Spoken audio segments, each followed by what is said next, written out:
Apa yang menjadi batas kemampuan tubuh manusia? Bagaimana kita mampu bertahan dari situasi yang menurut logika seharusnya membawa kematian? Di sepanjang sejarah, manusia telah menghadapi kondisi ekstrim yang tak terbayangkan, baik di puncak gunung tertinggi, kedalaman laut, maupun di langit yang tipis oksigen. Namun, sedikit yang sebanding dengan kisah Vesna Vulović, seorang pramugari yang selamat dari jatuhnya pesawat dari ketinggian lebih dari 10.000 meter. Dunia modern kita yang didominasi oleh teknologi cenderung melupakan keajaiban biologis yang melekat pada tubuh manusia. Ketika seorang astronot menavigasi luar angkasa atau seorang atlet melampaui batas fisik mereka, kita seringkali menganggap teknologi sebagai pendorong utama. Tetapi, tubuh manusia sendiri adalah hasil dari evolusi jutaan tahun, dilengkapi dengan kemampuan luar biasa yang belum sepenuhnya kita pahami. Kisah Vesna membuka pintu untuk pertanyaan yang lebih dalam. Apakah yang membuat tubuh manusia bertahan hidup di tengah kekacauan?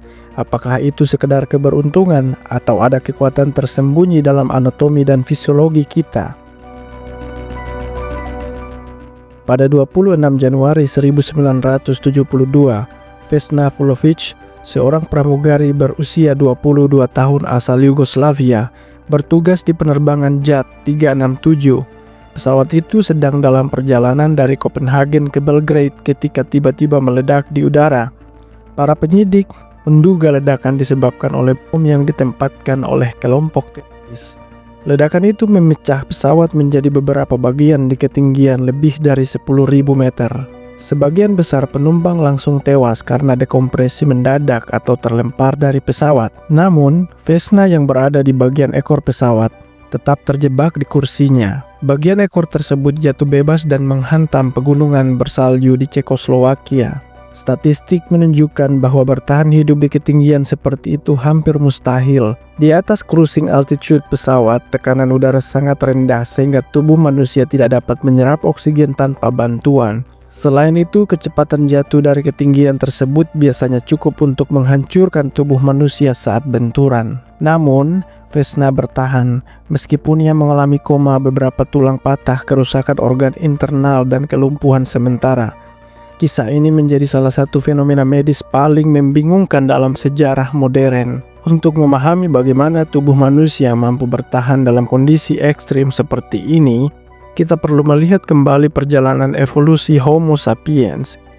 Manusia modern adalah hasil adaptasi ribuan tahun terhadap lingkungan yang penuh tantangan, dari perubahan iklim hingga ancaman predator. Mekanisme tubuh seperti fight or flight response telah berevolusi untuk menghadapi situasi hidup dan mati. Di sisi lain, kisah Vesna juga menyadarkan kita akan batas kemampuan tubuh manusia. Banyak orang meninggal dalam kecelakaan pesawat yang serupa, menunjukkan bahwa faktor keberuntungan memiliki peran signifikan. Namun ada beberapa aspek biologis dan lingkungan yang bisa membantu menjelaskan bagaimana Vesna bertahan.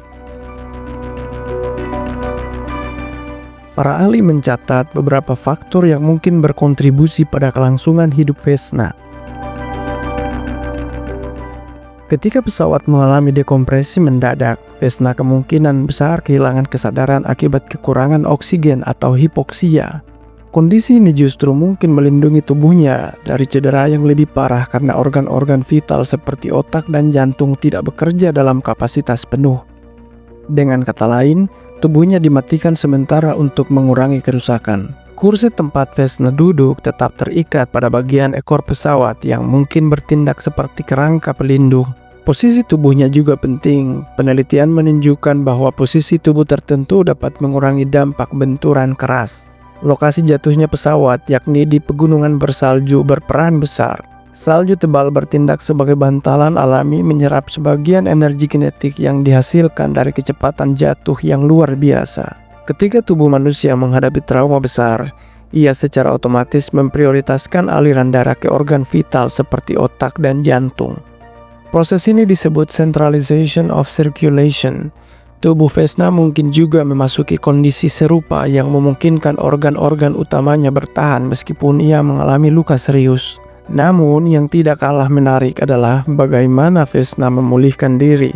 Setelah koma selama beberapa hari dan operasi untuk menyembuhkan luka-lukanya, Vesna akhirnya bisa berjalan kembali meskipun dengan kesulitan. Keinginannya untuk hidup ditambah dukungan keluarga dan tim medis membantu mempercepat pemulihannya. Kisah Vesna juga membuka perdebatan tentang peran keberuntungan versus kemampuan biologis. Apakah ini murni hasil dari mekanisme tubuh manusia atau ada faktor kebetulan yang tidak dapat dijelaskan? Fenomena ketahanan manusia tidak hanya relevan dalam kasus Vesna. Dalam kehidupan modern, kita terus menghadapi situasi ekstrim baik secara fisik maupun psikologis. Pandemi COVID-19 misalnya menunjukkan bagaimana tubuh manusia dapat melawan virus baru tetapi juga memperlihatkan betapa rentannya kita terhadap ancaman biologis. Ketahanan juga tidak hanya terbatas pada fisik. Dalam psikologi, konsep resilience merujuk pada kemampuan manusia untuk bangkit dari trauma, kegagalan, atau kehilangan. Penelitian menunjukkan bahwa pola pikir optimis dan dukungan sosial adalah faktor utama dalam membangun ketahanan mental. Dalam dunia teknologi, ketahanan manusia seringkali dibandingkan dengan kemampuan mesin. Namun, teknologi tidak selalu menjadi solusi. Misalnya, meskipun pesawat saat ini dirancang dengan sistem keselamatan canggih, kecelakaan tetap bisa terjadi. Ini menunjukkan bahwa teknologi tidak bisa sepenuhnya menggantikan kemampuan alami tubuh untuk bertahan hidup. Di sisi lain, kemajuan teknologi juga membantu kita memahami lebih baik kemampuan tubuh manusia. Dari alat pemindai MRI hingga penelitian genetik, sains modern terus mengungkap rahasia di balik ketahanan tubuh kita. Namun, ada tantangan baru. Dalam era di mana manusia mencoba melampaui batas alamiah, seperti dengan perjalanan antariksa atau eksperimen biohacking, kita mungkin menghadapi risiko yang belum pernah ada sebelumnya. Pertanyaan utamanya adalah, apakah kita benar-benar memahami apa yang tubuh kita mampu lakukan, atau apakah kita terlalu bergantung pada teknologi untuk melindungi itu? Ketahanan manusia adalah paradoks.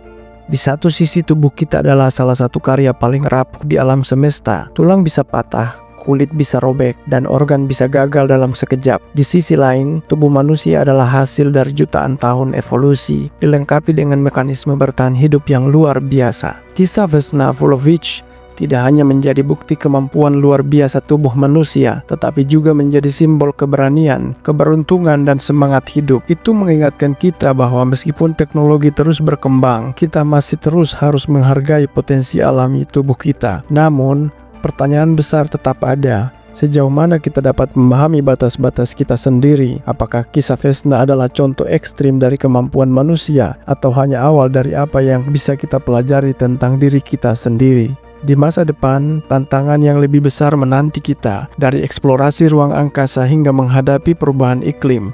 Dan dalam menghadapi semua itu, satu hal yang tetap pasti, tubuh manusia meskipun tampak lemah adalah keajaiban yang tak akan pernah sepenuhnya kita pahami.